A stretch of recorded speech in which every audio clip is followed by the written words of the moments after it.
The news business has been upended quickly as a result of massive, simultaneous shifts in traffic from social networks and mobile devices. The future of news was up in the air before these forces, and now it's more uncertain than ever. However, the motivation behind the shift to social, along with the constraints and opportunities of mobile computing, point the way to a viable newspaper product for the future. In the age of iPads, iPhones, Blackberries, Twitter, Facebook, and addresses ends with .com, it may appear to some that print media is on the decrease. In any case, a few sources contend that print media is digging to stay and, in fact, continue to thrive.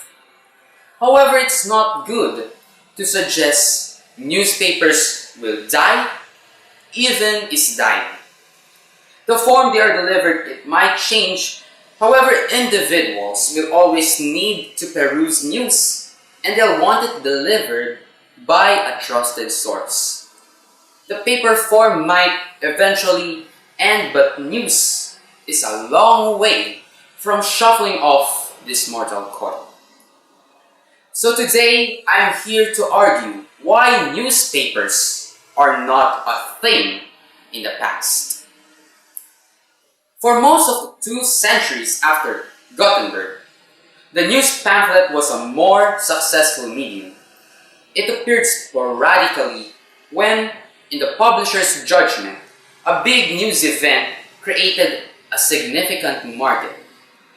At its best, it could present news as a coherent, connected, and complete narrative, without the half-truths, unanswered questions, and loose ends that always characterize even most high-minded newspapers. According to Carol Sarthu, Managing Director of Sinovate, a global market research company, print media is still alive because it has its own purpose and benefits as a medium.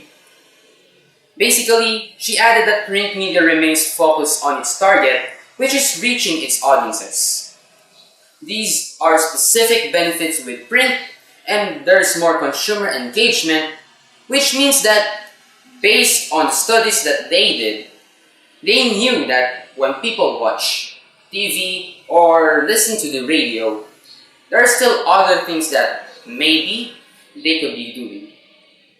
However, until today, newspapers overpower in the internet. Blogs and forums, for all their great points, do not have the heaviness of a well-established newspaper. They don't have the columnists or the credibility. They can put correspondents in all 4 corners of the globe, can allow reporters to spend weeks researching a story, and don't have the ability to pay photographers for that photograph worth 1,000 words. Also, most websites introduce details that can be either fake and can be interchangeable. And conducted last year, research shows that 89% of the time audiences spend with national newspapers is still in print, with just 7% via mobile devices and 4% via PCs. The study by Dr. Neil Thurman uses industry data from the UK National Readership Survey for print statistics and for ComScore for online figures. One area where traditional media is still needed is as for their ability to fund investigative journalism to hold governments to account. Many of the areas investigated may well not have people who are willing to be citizen journalists, meaning that someone else needs to step in. That must be the newspapers or the big news networks. They can still gain the big scoops, even if not the immediate news such as air crashes, where there are likely to be others there first. Rappler, Philippine Star, and the Daily Inquirer are forms of online internet-based newspapers, but is still considered a newspaper. And fortunately, until today, people still use it as a source of news. To some, newspapers are not dying.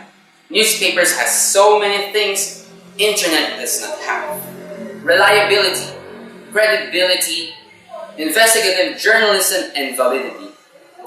When you add this all up, you get smart, thoughtfully designed experiences that I think are going to spell a renaissance for the newspaper as a product. So it has come to conclude that newspapers might be decreasing, but it is not dying.